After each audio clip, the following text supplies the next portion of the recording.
अरहंतादि महान। जो विद्यादि सागर सुधी, जो विद्यादि सागर सुधी, गुरु हैं हितैषी। शुद्धात्म में निरत नित्य हितोपदेशी। वे सात ग्रीष्म ऋतु में जल है सवानी।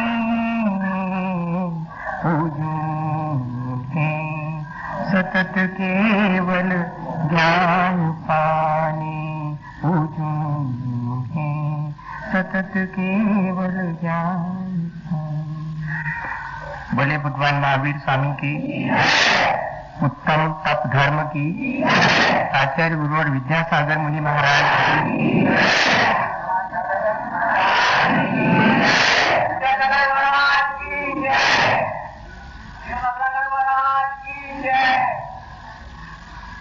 आज दशलक्षण पर्व का 7वां दिन है। अपन लोग सब धर्म के बारे में विचार करेंगे। हमारे जीवन में हम जो ऊर्जा संग्रहित करते हैं उसका किस तरह प्रयोग करें, यदि हम ये नहीं जानते तो फिर वो जो संग्रहित ऊर्जा है उसका सदुपयोग न होकर के दुरुपयोग होगा और हमारे उस ऊर्जा के द्वारा जो हमें प्राप्त होना चाहिए वो प्राप्त भी नहीं होगा। जब अपनी कषायों को जीत लेते हैं और अपने जीवन में जब सत्य धर्म का पालन करते हैं और सच्चाई जो हमें मालूम पड़ जाती है तो हमारा जीवन संयमित होने से अत्यंत ऊर्जावान हो जाता है। जिसके जीवन में जितना संयम होगा उसके जीवन में उतनी अधिक ऊर्जा संचित होगी। अब फिर इस ऊर्जा का क्या करना? उस ऊर्जा को तपस्या में लगा देना। तो उस तपस्या के द्वारा जो कुछ भी अतिरिक्त है, जो कुछ भी हमारा नहीं है, वो सब धीरे धीरे नष्ट हो जाता है और हमारी अपनी चेतना उस तपस्या में लगी हुई ऊर्जा से धीरे धीरे विशुद्ध होने लगती है। जैसे कि किसी भी चीज को हमें और निखार लाना हो, उसे उज्जवल बनाना हो, तो हम अग्नि में उसे तपाते हैं तब वो और उज्जवल हो जाती है। ठीक ऐसा ही ये तप है। आज हमें समझना है कि कैसे हम अपने जीवन में जो अनंत शक्ति हमारे भीतर विद्यमान है उसको तपस्या के द्वारा कैसे हम उद्घाटित करें। कई बार तो ऐसा होता है कि हमारे अंदर अनंत शक्ति है इसका हमें ही विश्वास नहीं होता, हमें अपनी क्षमता का विश्वास नहीं होता और फिर हम भटकते रहते हैं कहीं और से हमें क्षमता प्राप्त हो जाए, शक्ति प्राप्त हो जाए। ये तपस्या हमारे भीतर की उस अनंत शक्ति से हमारा परिचय कराती है। जब छोटे छोटे से व्रत नियम संयम करना हम शुरू कर देते हैं तो हमारे भीतर एक सेल्फ कॉन्फिडेंस बनना शुरू होता है कि नहीं कि हम ये कर सकते हैं। इस तरह हम अपने अंदर जो अनंत शक्ति है उसे आसानी से तप के द्वारा उद्घाटित कर सकते हैं। एक बहुत गरीब आदमी था और रास्ते के किनारे बैठा लोगों से 2-2 पैसे मांगते फिरता था भीख में। तो लोग दे देते थे, उसका काम चल जाता था। एक दिन ऐसा हुआ कि वो नहीं रहा, जिंदगी उसकी पूरी हो गई और वो जैसे तैसे लोगों ने मिलकर के और उसकी लाश को जला दिया। वो जगह उसके रहने से बहुत दिन से काफी गंदी हो गई थी, तो लोगों ने सोचा जरा इसको भी साफ सफाई कर दें। तो लोग साफ सफाई करने वहां जुट गए और थोड़ा सा ही मिट्टी ऊपर की हटाई तो देखा नीचे एक घड़ा था जिसमें सैकड़ों सोने की असरफियां भरी हुई थी। जिंदगी भर उसी घड़े पर, सोने के भरे हुए घड़े पर बैठ के 2-2 पैसे भीख मांगता रहा। उसको खुद नहीं मालूम था कि खजाना मेरे ही नीचे है। हम लोग के साथ भी यही है। हम इंद्रिय सुखों से, हम अपने छोटे छोटे से बाहर के सुखों के लिए कैसे लालायित होकर के हाथ फैलाते रहते हैं, मांगते ही तो रहते हैं पूरी जिंदगी, इससे उससे, अपने स्वयं के जीवन से भिखारी बने, अपनी उस अनंत संपदा को जो कि हमारे अपने भीतर बैठी हुई है उसे भूल करके, जब तक हमें अपनी उस अनंत संपदा का या अपनी उस अनंत शक्ति का स्वयं विश्वास नहीं होगा, तब तक जो है हम उसको प्राप्त कैसे कर पाएंगे। आज तब के दिन सबसे पहली बात कि मेरे भीतर अनंत शक्ति है, ये बात मुझे संयम के पालन करने से मालूम पड़ गई। मैं सोचता था कि मैं तो इंद्रियों के विषयों को छोड़ ही नहीं पाऊंगा, मैं तो जैसा मन में आता है वैसा ही कर पाऊंगा। फिर मैंने देखा कि नहीं, मैं अपने इंद्रिय और मन को नियंत्रित कर सकता हूँ। इस नियंत्रण से धीरे धीरे मुझे मालूम पड़ गया कि मेरे भीतर अनंत शक्ति है। अब अगर मैं चाहूं तो तपस्या के द्वारा अपनी उस अनंत शक्ति को आसानी से प्रकट कर सकता हूँ। तपस्या 3 तरह से की जा सकती है और 3 तरह से ही की जाती है। तपस्या 3 भेद दोनों तरह के, तपस्या के भी 3 भेद हैं और तपस्या 3 अलग अलग स्तर पर की जाती है। वाणी से भी तप किया जाता है, शरीर से भी किया जाता है और मन से भी तप किया जाता है। और वो तप 3 प्रकार का हो सकता है। एक तो तामसिक तपस्या भी है। तामसिक तपस्या वो कहलाती है जिसमें हम शास्त्र की विधि का निषेध करते हैं और अपने मन मानी ढंग से तपस्या ग्रहण करने से हमारी तपस्या का उद्देश्य सिर्फ ये होता है कि उनसे हमें ज्यादा करना है। जो आज तक किसी ने नहीं किया वो मैं करके आश्चर्य में डाल दूंगा लोगों को, तो इन लोगों का नाम गिनीज वर्ल्ड बुक में आ जाता है। ये सब तपस्वी लोग जो है उसमें अपना नाम लिखवाते हैं। ये तामसिक तपस्या है जिसमें कि हम सिर्फ दूसरे को दिखाने के लिए कि मैं इतना कर सकता हूं, अभी तक जितने रिकॉर्ड हैं मैं उन सबको ब्रेक कर दूंगा, मैं एक नया रिकॉर्ड बनाऊंगा। ये जो इंटेंशन है, इस तरह की तपस्या अगर की जाएगी तो फिर वो सब तामसिक तपस्या है। एक होती राजसिक तपस्या, मान सम्मान की आकांक्षा से। आज उपास करेंगे तो ध्यान है बताई, मूल पे तो हाथ फेर है और बढ़िया रसगुल्ला खुआ है, बेटा ने उपास करो और 4 लोगों में मालूम पड़ेगा तो हमारा जुलूस निकलेगा और फिर लोग हमारा सम्मान करेंगे। अगर ऐसी आकांक्षा, हाँ हो जाता है कई बार, ऐसी आकांक्षा है तो वो सारी तपस्या राजसिक तपस्या। तीसरी तपस्या है सात्विक तपस्या। हमारे यहाँ उसी का महत्व है, उसके जो शास्त्र की विधि के अनुसार की जाती हो, गुरु के प्रति श्रद्धा पूर्वक की जाती हो और जिसका उद्देश्य अपने आत्मा को विशुद्ध करने का हो, कर्मों की निर्जरा का हो। कर्म निर्जरार्थम तपते इति तपः। जो कर्मों की निर्जरा के लिए शरीर, मन और वाणी को तपाया जाए, वास्तव में वही तप सात्विक है। लेकिन उसकी कसौटी है कि शास्त्र की विधि के अनुरूप, शास्त्र में लिखा क्या है, शक्ति तक त्याग। ये शास्त्र और शक्ति को बिना छुपाए हुए, दोनों कंडीशन है ये शास्त्र की विधि। अपनी शक्ति को छिपाना भी नहीं और अपनी शक्ति का उल्लंघन भी नहीं करना। आचार्य महाराज से जब हम लोग कहते थे कि हम 2 उपवास करें तो कहते 1 तो कर ही लो, 2 उपवास की भावना हो तो 1 कर लेना, सहसा 2 मत कर लेना, नहीं तो तीसरे दिन गाड़ी गिर पड़ेगी, चलने लायक भी नहीं रह जाएगी। मतलब शक्ति का उल्लंघन भी नहीं करना, लेकिन 2 उपवास करने की शक्ति है और 1 भी ना करो तो ये शक्ति को छिपा भी दिया। तो शक्ति को छिपाना भी नहीं और शक्ति का उल्लंघन भी नहीं करना और गुरु की आज्ञा को ही महत्वपूर्ण मानना। आपके पास बहुत सामर्थ्य है तपस्या करने की, इससे कोई फर्क नहीं पड़ता। आपके गुरु की क्या आपके लिए आज्ञा है तपस्या के लिए, फर्क इससे पड़ता है तपस्या में। नैनागिर का उदाहरण है सन 78 का। उस समय हम आचार्य महाराज के दर्शन करने जाया करते थे, तब की बात। और उस समय संघ में 3 ही महाराज हुआ करते थे, समय सागर जी महाराज, योग सागर जी महाराज, नियम सागर जी महाराज, और तीनों चुल्लक जी थे। मुनि महाराज जी की तो पहली दीक्षा सन 80 में ही और द्रोणागिर में सबसे पहले समय सागर जी महाराज की दीक्षा हुई। उस समय तो मैं था। तो देखना उस समय अष्टमी और चतुर्दशी को सब लोग कुछ ना कुछ आचार्य श्री से लेते थे नियम, और समय सागर जी महाराज का तो नियम था कि वो अष्टमी को उपवास करते थे, 14 को उपवास करते थे। पर जरूरी है कि आचार्य श्री से पूछना पड़ता, एक दिन पहले ही जो है पूछ लेते सप्तमी के दिन कि मेरा मन है कि कल उपवास कर लूं, यदि आपकी आज्ञा हो तो। ऐसा पूछना पड़ता। तो समय सागर जी ने हमेशा की तरह कि कल अष्टमी है, आपकी आज्ञा हो तो उपवास कर लूं, उधर कर लो तुम। उन्होंने उनको आपकी बात चेंज कर दिया। हम सामने बैठे देख रहे थे, उन्होंने कहा उधर कर लो, अब हम उधर ही, अर्थात भूख से कम खाना ऐसा दे दिया। वो भी एक तप है, वो उपवास से ज्यादा कठिन तप है। उपवास के बाद ओनोदर कठिन है, ओनोदर के बाद जो है वृत्ति परिसंख्यान कठिन है, उससे ज्यादा कठिन रस परित्याग है, उससे ज्यादा विविक्त संयासन, उससे ज्यादा काय क्लेश, ये क्रम क्रम से कठिन तप है।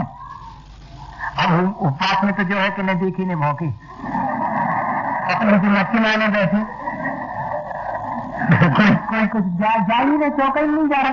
हम पहले देखते थे बहन को, पत्नी को, और बहन जी सुबह से जो है पूजा वूजा करने गई, अब संध्या तक नहीं लौटी। हमने कहा वाह भाई, तो बाद में समझ नहीं आया कि अगर जो घर रहे हैं तो खाने की छोड़ राज है उपास, सप्तमी है कोई सप्तमी, तो वही बैठे रहते। ठीक है, वो भी ठीक है, क्योंकि विषय के साथ की सामग्री सामने आए और अपने को उस तरफ ध्यान न जाए, उसको जीतना ये बहुत बड़ी तपस्या है। तो उनको अनुदर दे दिया। अब नील सागर जी महाराज जो है उपवास तो करते नहीं थे, वो हमेशा अनुदर करते थे। उन्होंने सोचा कि अपन अब जब इनको उपवास नहीं दे रहे तो अपन काय को मांगो उपवास, तो उन्होंने मांग लिया हम अनुदर कर लें। तो बोले कल उपवास कर लो तुम। अब देखते हैं इसका मतलब क्या है। अपनी तरफ से आप तपस्या करेंगे, उतने कर्मों की निर्जरा उतनी नहीं होगी। गुरु की आज्ञा से अगर आप तपस्या करेंगे, आप श्रद्धा पूर्वक सम्यक दर्शन के साथ किया गया तप जो है वो कर्म निर्जरा का कारण होता है। देखिए आपकी श्रद्धा कितनी है, उसकी परीक्षा है ये श्रद्धा। तो सात्विक तपस्या जिसको भी करना हो, क्योंकि मां ही जानती है, जैसे कि छोटा सा बेटा आकर के जल्दी से कहता हमको दूध दो, हाँ देते हैं, और उतने में आ गया बड़ा बेटा, तो दूध दोनों को देना है। अब बड़े वाले बेटे को दूध देते समय थोड़ी मलाई धक्का दे दिया तो मलाई भी उसमें गिर गई। अब छोटे साहब देख रहे थे, मलाई हमारे में नहीं डाली, मलाई तुम्हारे में थोड़ा पानी डालेंगे बाबा, तुम इतना पचा लो, अभी मलाई डालना पचेगा नहीं, तुम्हें गड़बड़ होगी। तो वो जानती है कि इसको जो है अभी मलाई वाला नहीं देना है, किसको कितना तप देना है ये गुरु जानता है। तप लेने वाले का उत्साह अपनी जगह है। हमको सबसे पहले जब क्षुल्लक दीक्षा के लिए निवेदन किया था तो ऐसे नहीं किया था कि क्षुल्लक दीक्षा दे दो, किया तो मुनि दीक्षा के लिए। पर फिर क्या कहेंगे, तुम्हारी भावना बहुत अच्छी है, बनना तो मुनि ही चाहिए, पर अभी मैं तुम्हें शावक के 11 व्रत दे रहा हूँ, क्षुल्लक दीक्षा दे रहा हूँ। हमने कहा फिर काय को पहले कहलवाया कि मुनि के व्रत, तो तुम निवेदन तो बड़ा ही करो और हम देंगे तुम्हारी सामर्थ्य के अनुसार। तो मांगेंगे तो हम ज्यादा ही, हम रात्रि पानी का त्याग करेंगे। हाँ कर लेना रात्रि पानी का, अभी ठहरो थोड़ा है। हाँ अभी जरा बाजार की, अभी भक्ष्य पदार्थों का त्याग नहीं करो, अभी पहले अभक्ष्य पदार्थों का त्याग तो कर दो। रात्रि भोजन का तो त्याग लेने आ गए, पर जरा ध्यान तो करो कि बाजार में खाते हो, जल्दी जल्दी रात ना हो जाए, घर नहीं पहुंच पा रहे, इसलिए दिन में ही होटल में घुस के खा लेने से अच्छा है घरे पहुंच के 8 बजे अपने मताई की बनाओ हाथ को खाओ, भले ही रात को खा लो, वो होटल के खाना से अच्छा है। ये आप नहीं समझ पाएंगे, इसलिए देने वाले पे निर्भर है कि वो आपकी सामर्थ्य और आपकी योग्यता का विचार करके। तपस्या करना ऐसा नहीं है कि मन में आया और अपन ने कर लिया, नहीं, उसके लिए बहुत शास्त्रोक्त विधि से करना है और गुरु के प्रति श्रद्धा पूर्वक करना है। वे जितना बताएंगे उतना ही हमें करना। हमारा ये बहुत दिन के बाद पहली बार है कि चतुर्मास में चतुर्दशी को हमारा उपवास नहीं हो पाया। हमने आचार्य महाराज के पास निवेदन किया कि यदि आपकी आज्ञा हो तो हम उपवास की जगह पर फिर दूध पानी लेके कर लें। तब उसके लिए भी उन्होंने कहा कि इतनी आकुलता क्यों है, मैं भी तो नहीं कर पा रहा हूँ उपवास, ऐसा कहा मैं भी तो नहीं कर पा रहा। इस बार आराम से देख करके और जितनी अपनी शक्ति हो उतना ही कर लेना। ये हम 3-3 बार कर रहे हैं, इसके लिए भी उन्होंने नहीं कहा था, उनका खबर आ गई थी कि एक बार तो वचन कर देना और बाकी अपना नाम गाओ शांति से करना। अब जो 3 वेद लगाओ काम में तो क्या करना।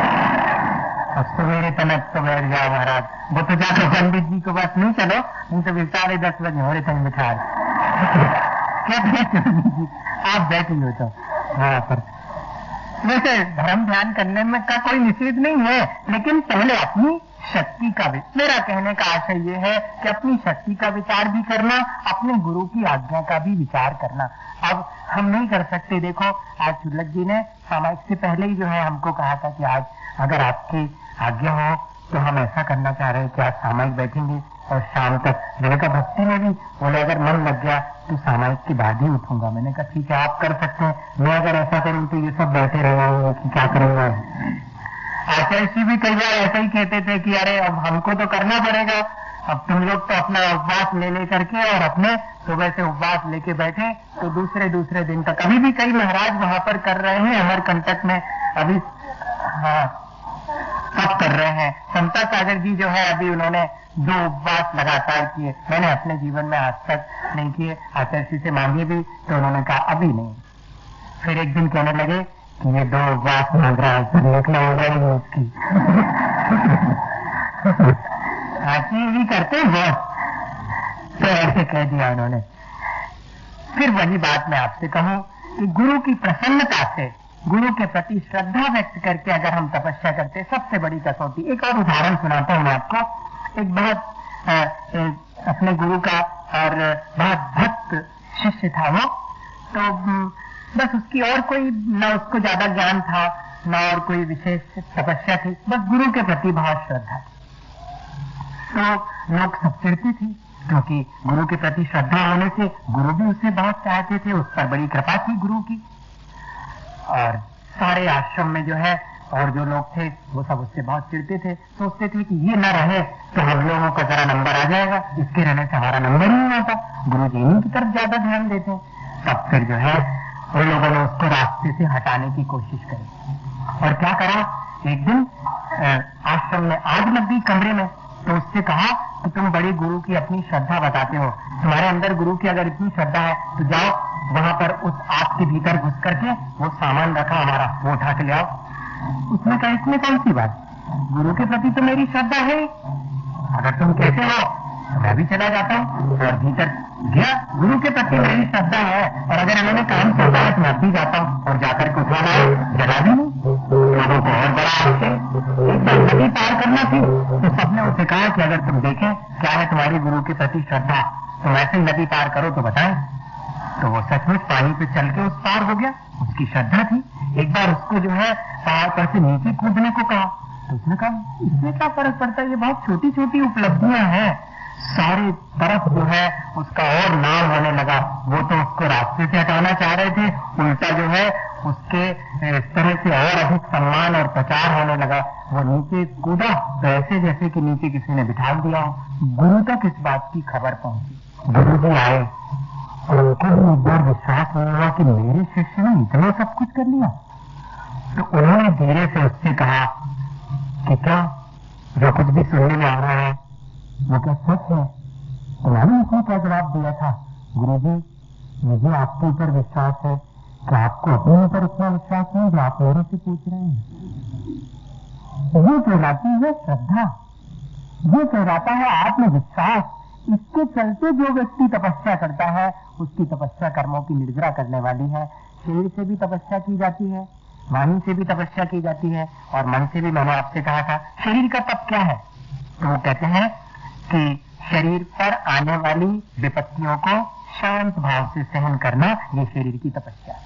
और इतना ही अपने शरीर से दूसरे का अहित न हो इस बात का ध्यान रखना, दूसरे का हित हो सके तो अपने शरीर के द्वारा दूसरे की सेवा शुश्रूषा करना, ये शरीर का तप है। और इतने में गुरुजनों के प्रति शरीर से विनय इत्यादि प्रकट करना, झुकना, प्रणाम करना, हाथ जोड़ना, माथा टेकना, ये सब शरीर का तप है।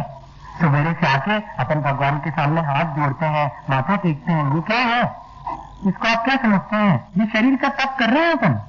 अपने शरीर से जब दूसरे की मदद करते हैं उसके धर्म ध्यान में सहयोगी बनते हैं। लाओ आपकी थाली हम लगा देते हैं, आज हम पूजा की थाली आपकी हम लगा देते हैं, आप बैठो, आपका कल का उपवास है, आप हम।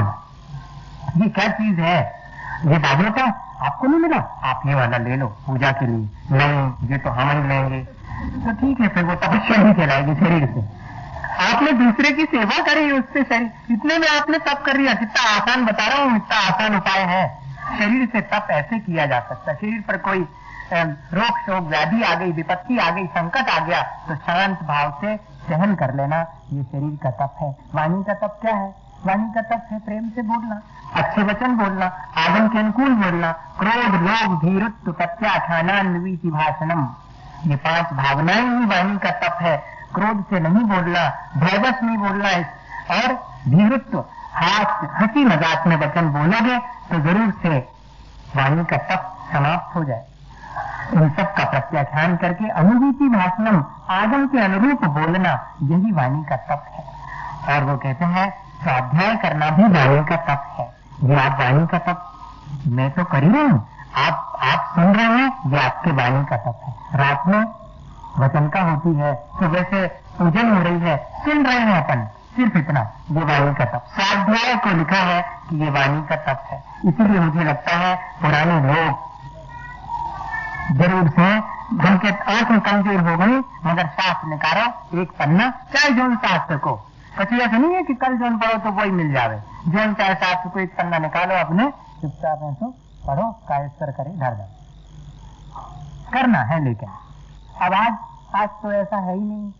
आज तो इसको अपन क्या मानेंगे? अरे आडंबर है, ढकोसला है, ये पुराने लोग हैं, बड़े ट्रेडिशनल हैं, परंपरावादी हैं, आता जाता कुछ है नहीं, एक 4 पन्ना एक ही पढ़ ला, 4 एक ऐसे हुट का स्वाध्याय। लेकिन उनको लगन है। बूढ़ी बूढ़ी अम्मा लोगों को देख लो, भैया सुना दो कचू, स्वाध्याय करवा दो।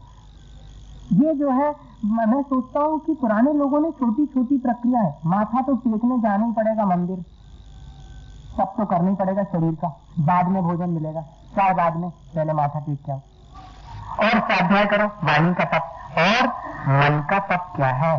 तो कहती मन की निर्मलता, भाव न बिगड़े, दिन भर इस बात का ध्यान रखना, मन की प्रसन्नता जिसको कहते हैं। दूसरे के कुछ कहने से अपने भाव अगर बिगड़ते हैं तो हमारा मन का तप तो समाप्त ही हो गया।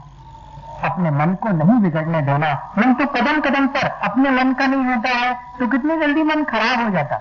वो कहते नहीं, अपने मन को बिगड़ने नहीं देना, मन की निर्मलता बनाए रखना, अपने भावों की प्रसन्नता बनाए रखना, यही मन का तप है। अपन इसको आसानी से कर सकते हैं। अब देखिएगा, ये तो 3 तरह का तप हो गया, लेकिन वास्तव में तप है क्या चीज और सबसे लाभ क्या है? बस 2 चीजें और अपन समझ लें। इच्छा निरोधा तपा, संक्षिप्त सी परिभाषा बना दी। अपनी इच्छाओं का निरोध कर देना ही वास्तव में तपस्या है। और देखें अपन तो शरीर से, मन से और वाणी से, सभी से इच्छाओं का निरोध करने पर ही तप हो सकता है। भीतर इच्छाएं बनी रहें या इच्छाएं जागृत रहें और हम बाहर में अगर कुछ थोड़ा बहुत कर भी लें, खाने की तो इच्छा है लेकिन अब ठीक है सब लोग कर रहे हैं तो हमको भी कर लेना चाहिए, ऐसे काम नहीं चलेगा। अगर सबके देखा देखी भी हमने तपस्या करी है तब मन में जो है ये भाव आना चाहिए कि नहीं, मैं जो है अपनी इच्छाओं को जीतने के लिए कर रहा हूँ। एक सब मैंने 4 चीजों से काम चलता है तो 5वीं की क्या आवश्यकता है? कई बार जो है आपको लगता होगा कि इतनी जिद करने के बाद भी नहीं दे रहे हैं, अच्छा थोड़ा सा तो ले लो महाराज। मैं सोचता हूँ नंबर ऑफ आइटम क्यों बढ़ाए जाए, इतना सा लेकर के 4 दाने मूंगफली के खा लिए पर नंबर ऑफ आइटम तो बढ़ गया। एक पपड़िया खा ली, एक तो थोड़ा सा पापड़ खा लिया शौक से, क्या हुआ? नंबर ऑफ आइटम बढ़ गया। और क्या हुआ? सिर्फ इसके लिए पेट नहीं भरता उससे, ये जिब्बा बढ़ती थोड़ी सी देर के लिए और कुछ नहीं। अगर ऐसा विचार कर ले तो क्या फट से जो है वहीं के वहीं तप हो गया। ज्यादा कुछ करने की आवश्यकता नहीं। इच्छाओं का निरोध करना समय समय पर अवसर निकाल करके। हाँ, इसमें तो अवसर ढूंढना पड़ेगा कि कब मौका आए और मैं अपनी इच्छा को जीत लूं। कल मैंने कहा था आपसे कि इच्छाओं का नियंत्रण करना, इच्छाओं को संतुलित कर लेना तो संयम है और इच्छा का निरोध ही कर देना वो तपस्या होगी। आज अपनी इच्छा का नियंत्रण कर लिया, 4 चम्मच की जगह 2 चम्मच शक्कर खाई, कल इच्छा का निरोध ही कर देंगे, 2 चम्मच भी नहीं खाएंगे। क्या फर्क पड़ता है एक दिन में? ऐसे रस परित्याग नाम का तप हो जाता है। हम बहुत आसानी से कर सकते हैं। हमने आपको एक घटना नहीं सुनाई थी, एक श्वेतांबर अम्मा मिल गई थी हमको वहां दुर्ग में, तो बोली महाराज 25 सामायिक का नियम दे दो। अरे हमने कहा इतने सारे आप कैसे करेंगे? उन्होंने कहा कर लेंगे। 9 बार नमोकार मंत्र पढ़ना, 1 सामायिक, 1 कायस्तर, और क्या वो इस तरह उन्हें सामायिक न कह के उसको कायस्तर करना चाहिए। 1 कायस्तर, हमने कहा 25 कायस्तर कर लेंगे दिन भर में। हाँ कर लेंगे हम। कब करते हैं आप? बोले कुछ नहीं, 4 रोटी बनाई, देखा अब कोई आ ही नहीं रहा भोजन के लिए, अभी जब आएंगे तो गरम गरम फिर बना देंगे, तब तक एक का स्तर कर लो। फिर देखा अभी तो कोई नहीं आ रहा, 1 मिनट हो गया, फिर 1 का स्तर कर लो, 2-5 का स्तर, तो ऐसे हो जाते महाराज, कई बार तो 100 का स्तर हो जाते हैं दिन भर में। तापकारी के बीच में भी अवसर निकाल के और तपस्या कर ली। बताइए आप, दुकान पर बैठे हैं, ग्राहक आ ही नहीं रहा, दिमाग अपना बेकार खराब कर रहे हैं, का स्तर करो, नौबार नमोकार करो, अब जब आएंगे जब देखेंगे। हम आपको सिर्फ ये कहना चाह रहे हैं कि तपस्या इच्छाओं के निरोध से बहुत आसानी से हम जब चाहे तब कर सकते हैं, कोई बहुत बड़ी चीज नहीं। मंदिर में आए हैं, मेरा जब तक यहां हूं तब तक मौन, तपस्या हो गई, वाणी का तप मेरा मौन है। या कि सिर्फ सूत्र वचन ही बोलूंगा, कोई तत्व चर्चा होगी तो ही करूंगा, बातचीत नहीं करूंगा, जय जयनंद कहूंगा बस, किसी से भी कहना है तो जय जयनंद, इससे ज्यादा नहीं बोलूंगा मंदिर में। ये मेरा अपना तप हो गया उठते, और जब तक मैं मंदिर में हूं तब तक मेरे 4 प्रकार के भोजन का त्याग लो, ये घंटे भर के लिए तप हो गया, कितनी आसानी से।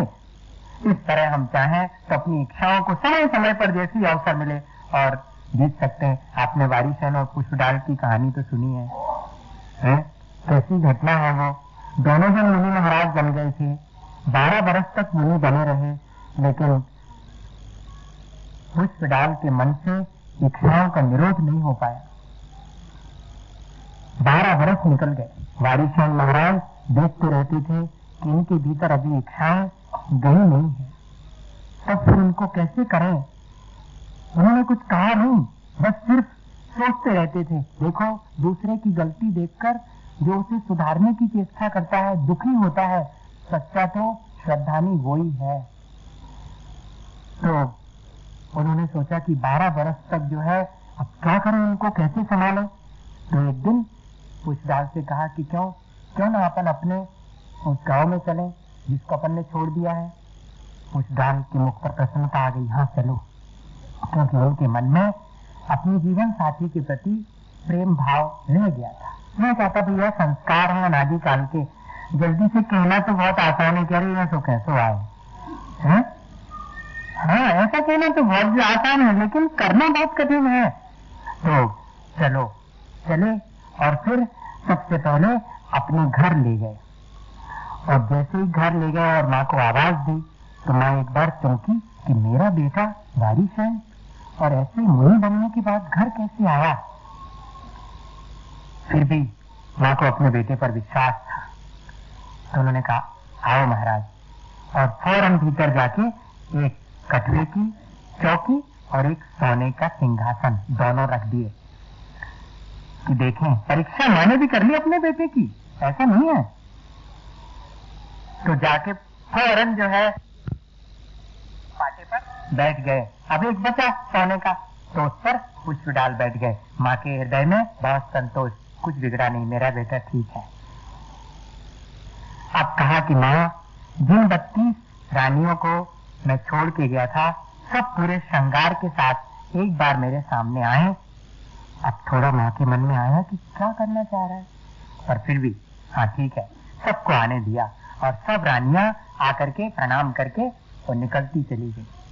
और जब सब चले गए तब धीरे से पुष्पडाल मुनि महाराज से वारिसेन ने कहा कि महाराज, मैं तो ये सब छोड़ चुका, अभी भी मेरा मन वापिस जाने का है। तुम्हारा मन हो तो ये 32 रानियां, ये वैभव, आप चाहो तो इसका उपभोग कर सकते हो। बस इतनी बात जो है पर्याप्त थी, धीरे से कह दिया।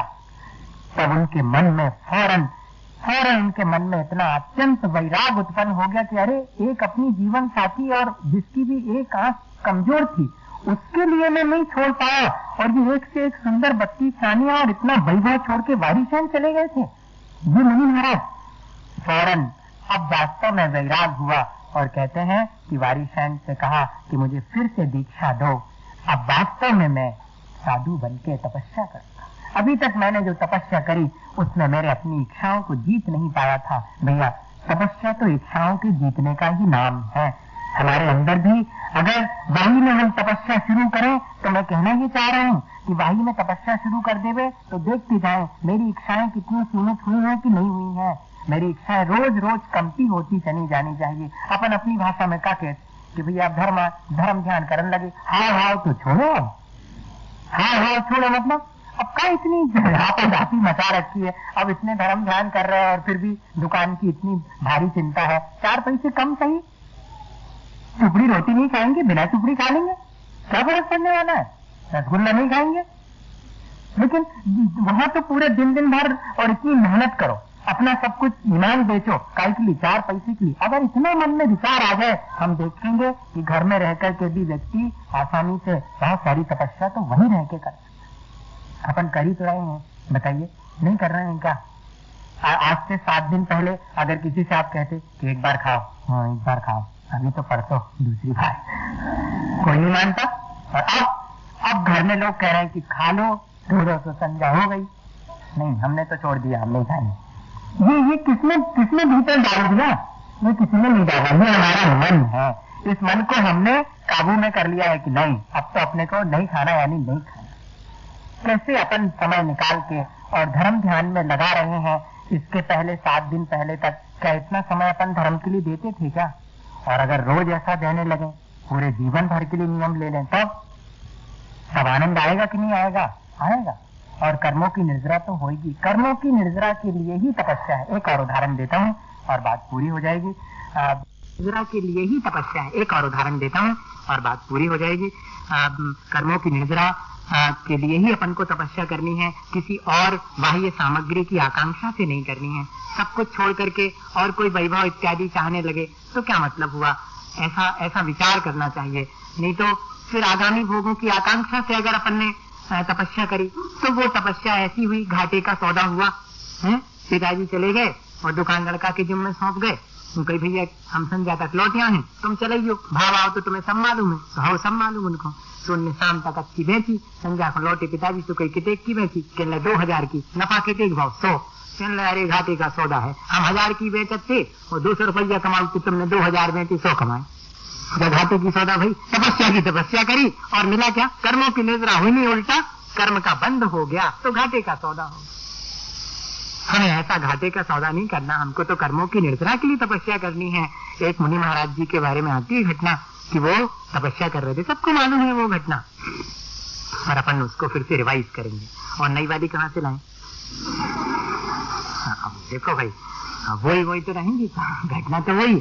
अब कोई अगर वैसी घटित हो अपन लोग के जीवन में, चौथा काल होता तो अपने को देखने को मिलती।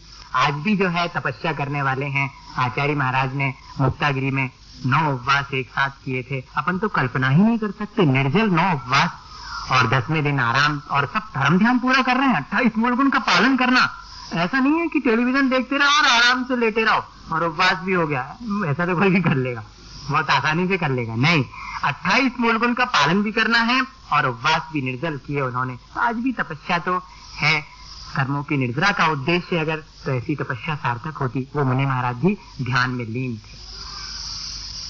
12 प्रकार के तपों में सबसे श्रेष्ठ तप कौन सा है? ध्यान। वैसे तो विनय, भैयाव्रत भी तप है, सेवा करना भी तपस्या है, और प्रायश्चित इत्यादि ग्रहण। अपन लोग सोचते हैं कि अरे प्रायश्चित ग्रहण करेंगे तो लोगों के सामने अपनी हंसी हो जाएगी कि इनको प्रायश्चित मिला है, इनको दंड मिल गया है। नहीं, हमारे यहाँ पर उल्टा ही हिसाब है। अपनी आलोचना करके और सहर्ष गुरु के द्वारा अपने दोषों का प्रायश्चित लेना, ये तपस्या है। और जब कोई मुनि महाराज इस तरह प्रायश्चित नाम का तप करते हैं तो आचार्य महाराज हमको बताया करते थे, आज जी में बताया था कि देखो तुम लोग क्या सोचते हो, प्रायश्चित लेना हंसी खेल नहीं है, बहुत साहस का काम है। अपनी गलती निवेदन करके और निवेदन करना कि मेरी गलती हुई, मेरे लिए प्रायश्चित दे दो, और फिर गुरु से प्रायश्चित लेके प्रायश्चित में लीन हो जाते हैं जब मुनि महाराज। तब गुरु महाराज अपने स्थान से उठकर उन तपस्या करने वाले, प्रायश्चित ग्रहण करने वाले मुनि महाराज की 3 प्रदक्षिणा देके प्रणाम करके अपने यहाँ के बैठ जाते कि तुम तो प्रायश्चित लेके कर्मों की निर्जरा करने के लिए तप में लीन हो गए, मुझे तुम्हें प्रायश्चित देने का विकल्प करना पड़ा, बताइएगा। ये है तपस्या, इसको बोलते तपस्या। ऐसे सब तप हैं, विनय, भैयाव्रत, स्वाध्याय भी तप है, लेकिन सबसे बड़ा तप ध्यान है। वो मुनि महाराज ध्यान रूपी तप में लीन थे। एक ग्वाला आया, उसकी बहुत सारी गायें थी। उसने देखा कि ये तो यहाँ खड़े हैं, सवेरे से देख रहे हैं खड़े हैं, 12 बजे उसको भोजन करने जाना था। उसने कहा, ए बाबा, ये हमारी सब गायें यहाँ पर चल रही हैं, देखते रहना, हमारा अभी खाना खा के कह दिया उसने। महाराज जी को क्या पता कि तुम्हारी गायें खड़ी हैं कि तुम कहाँ जा रहे हैं। वो अपने ध्यान में ली, आंख भी नहीं खोली उन्होंने। अब वो जब तक भोजन करने गया तब तक वो गायें चरते चरते जंगल में भीतर निकल गई। अब जब वो लौट के आया तो उसने देखा एक भी गाय नहीं। बाबा, हमारी गायें कहाँ गई? अब बाबा क्या बोले, वो तो चुप खड़े हैं महाराज जी। वो इधर उधर भागा वो और सब ढूंढ ढांड के आया। वो तो बहुत दूर निकल गई थी, घंटे भर में। तो अब क्या करें? तो उसके कुछ समझ नहीं आया। थोड़ा तो गुस्सा आया उसको कि तुम इतनी नहीं देख सकते थे, निकल लो यहाँ पर खड़े हो। हाँ, और ऐसी भाषा का उपयोग करने लगे जैसे यहाँ पर खड़े, कोई काम है नहीं, हम इतना सा काम सौंप के गए थे वो भी नहीं किया, कहाँ हम गायें अपनी ढूंढे। और ढूंढते ढूंढते उसको 4 साढ़े 4 बज गए, गोधूली वेला हो गई। गायें अपने वापस जंगल से लौटने लगी और लौट करके वही महाराज के पास आके इकट्ठी हो गई। ये ढूंढते ढूंढते आया तो अच्छा ये बात है, पहले सबको भगा दिया है और जैसे ही मैं गया तो सब गायें इकट्ठी करके ले जाना चाह रहा था। अभी बताता, और मैं इतनी देर से इतना चीख चिल्ला रहा हूँ, पूछ रहा हूँ तो बोलता भी नहीं है, सुना ही नहीं पड़ता है। इसके कानों का भी इलाज करना पड़ेगा। अब गुस्सा तो गुस्सा है, किसी को नहीं छोड़ती वो है। तो मालूम क्या किया था? कीले ले आया 2 और दोनों तरफ कानों में कीले घुसा दिए और हथौड़ी से दोनों तरफ से ठोकना शुरू। कहते हैं कि पूरा शरीर लहू लुहान हो गया, इंद्र का आसन भी कंपायमान हो गया। जो वहां के रक्षक देव थे उन्होंने आके कहा कि आप कहें तो मैं इसे दंड दूं। उन्होंने कहा नहीं, पुराना हिसाब चुकता नहीं करूंगा तो बहुत दिक्कत होगी। ये तो हिसाब चुकता हो रहा है, चुकता हो जाने दो। कर्मों की निर्जरा होना मतलब हिसाब चुकता होना। पुराना जो कमाया होगा वो सब चुकता करना पड़ेगा। इसके जो जिम्मे था ले लेने दो, कोई कुछ मत बोलो, शांति से समता भाव पूर्वक सहन करते रहे। कहते हैं उनकी तपस्या के फलस्वरूप उनको फिर कैवल्य या जो भी प्राप्ति हुई वो सब प्राप्त हुआ। कहने का आशय क्या है? सिर्फ यही कि जो भी शरीर के ऊपर विपत्ति आए, अपने आत्म कल्याण की भावना और निर्जरा की भावना से ये सोचकर कि मुझे अपने कर्मों का हिसाब चुकता करना है, इस जीवन में कर लूंगा तो इस जीवन में ही पार हो जाऊंगा और अगले जीवन तक रखे रहूंगा। इसलिए तपस्या जो है वो अपने कर्मों की निर्जरा के लिए हम लें। जैसे आम शुरू में कैसा होता, हरे रंग का मटमेला सा है और उसमें कोई रस नहीं रहता, लेकिन अगर वो पक जाए तो पीला भी हो जाता, उज्जवल भी हो जाता, उसमें परिपक्वता आ जाती है, सरसता भी आ जाती, मीठापन भी आ जाता है। तपस्या क्या देता है जीवन में? परिपक्वता देता है, मीठापन आ जाता है जीवन में, उज्जवलता आ जाती जीवन में। जैसे आम में आ गई वैसे जो है हमारे जीवन में उज्जवलता लाने वाला, हमारे जीवन में सरसता लाने वाला और हमारे जीवन को परिपक्व बनाने वाला यही तप है। माटी तपती है, घड़ा बन जाती है, हाथों हाथ लोग उसे लेते हैं। आचार्य जी हमेशा उदाहरण देते हैं कि बड़ा बनना हो तो बड़ी तपस्या करना पड़ती। बड़ा उड़दों की दाल को बनाओ चाहे कछू को बनाओ, बड़ा तो बड़ा कब बड़ा बनता, वो कहते जब चारों तरफ से आग चल रही है और उसमें जब वो गिरता है ना तब बनता वो बड़ा। बहुत सपना बढ़ता होती, फिर गया वो कढ़ाई में, तब बड़ा बनता है वो, ऐसे नहीं बनता। किसी तरह से जो है अपने जीवन में भी हमको अगर ऊंचाइयां छूना है, अपने जीवन को अच्छा बनाना है तो हमें भी अपनी शक्ति के अनुसार सब स्वीकार करना चाहिए, इसी भावना के साथ कि हम सबके जीवन में श्रद्धा पूर्वक तपस्या आवे और कर्मों की हम निजरा करें। बोले आचार्य गुरुवर विद्यासागर मुनि महाराज।